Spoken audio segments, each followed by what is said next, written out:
फेंक दिया।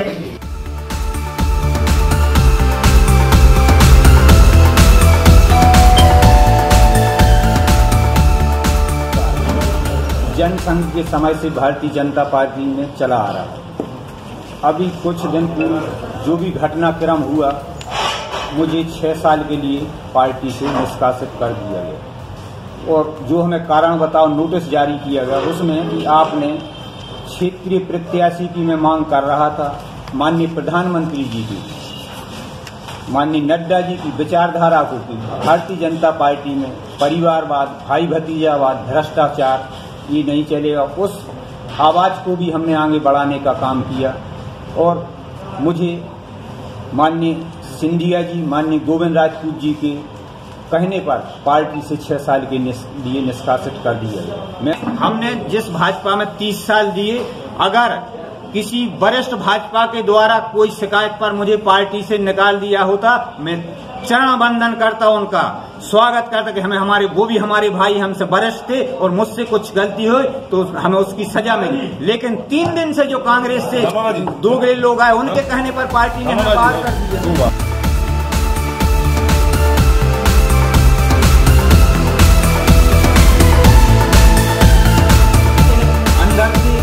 हमें पूरी भाजपा का सपोर्ट है। माननीय भूपेंद्र सिंह जी हमारे नेता है, माननीय गोपाल भार्गव जी हमारे नेता हैं, लेकिन गोविंद राजपूत जी को मैंने उनका नेता स्वीकार किया है और ना करेंगे। उसी कारण उनको हमसे एक दुर्भावनापूर्ण हमारे साथ एक कार्रवाई की गई। तो क्या ये मान लिया जाए कि अब भाजपा में पुराने कार्यकर्ताओं की वैल्यू नहीं है, नए जो आ रहे हैं उन्हीं को टिकट पद प्रदेश का सरकार के उसमें चल रही है सालों पर भाजपा कार्यकर्ताओं की बहुत अनदेखी की जा रही है और जो 2018 में इसी कारण से 2018 में यह परिणाम भुगतना पड़ेगा और यही हालात रहे तो 2023 में फिर भारतीय जनता पार्टी को यह परिणाम भुगतना पड़ेगा। जिस तरह से कार्यकर्ता की अनदेखी की जा रही, इतने लंबे सरकार होते हुए भी वो कार्यकर्ता दर दर भटक रहा है। इससे कहीं न कहीं आने वाले समय में पार्टी को नुकसान होगा और इन जैसे लोग आ गए पार्टी में, इससे तो मतलब बहुत काफी पूरे प्रदेश में भारतीय जनता पार्टी को नुकसान होगा। हमने जो आवाज हम उठाना चाह रहे थे, उस कारण हमें पार्टी से निष्कासित किया गया।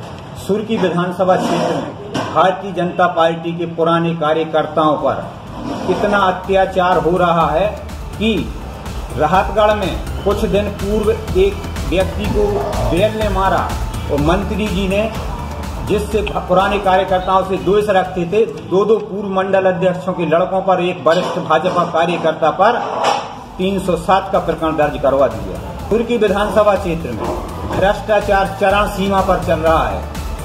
हर अधिकारी, हर कर्मचारी से लेकर एक जो सेल्समैन होता है, उससे भी पैसे की वसूली की जा रही है। ये कौन कर रहा है वसूली? अब ये वसूली ये तो नहीं हम कह सकते, लेकिन उनसे आप बात करें, जो कर्मचारी अधिकारी वो किसको जो कमीशन दे रहे हैं, वो तो कहते हैं हम जनता से वो वसूली कर रहे हैं, वो कहते हमें ऊपर देना पड़ता है। तो ये तो हमसे पहले से दुर्भावना रखते थे, लेकिन पहले ये हमारा कुछ नहीं कर पाए, अब हमारे घर में भी आकर हमारे साथ घरगुला करने की इन्होंने कोशिश की है। सुरक्षा हमें माननीय मंत्री जी की हमारी जान को खतरा है, स्वाभाविक है। कहीं भी ये हम पर हमला भी करा सकते हैं, हमारे साथ कोई भी घटना हमारे साथ हो सकती है और आप ये 100% है, हम पर झूठे प्रकरण दर्ज करवाए जाएंगे। आप आज इस चीज में आपके सामने कह रहा हूं, सुर्की में, राहतगढ़ में, पूरे जिले में कहीं भी हम पर झूठे प्रकरण दर्ज करवाए गए। मैं प्रशासन से आप लोगों के माध्यम से बात रखना चाहता हूं कि मैं कुछ करूं तो मुझे फांसी की सजा दे दी जाए, गोली मार दी जाए, लेकिन जो भी कार्रवाई हो वह सही कार्रवाई हो, उसकी जांच होकर कार्रवाई होना चाहिए। किससे खतरा है आपके लिए? हमें माननीय गोविंद राजपूत जी से खतरा है।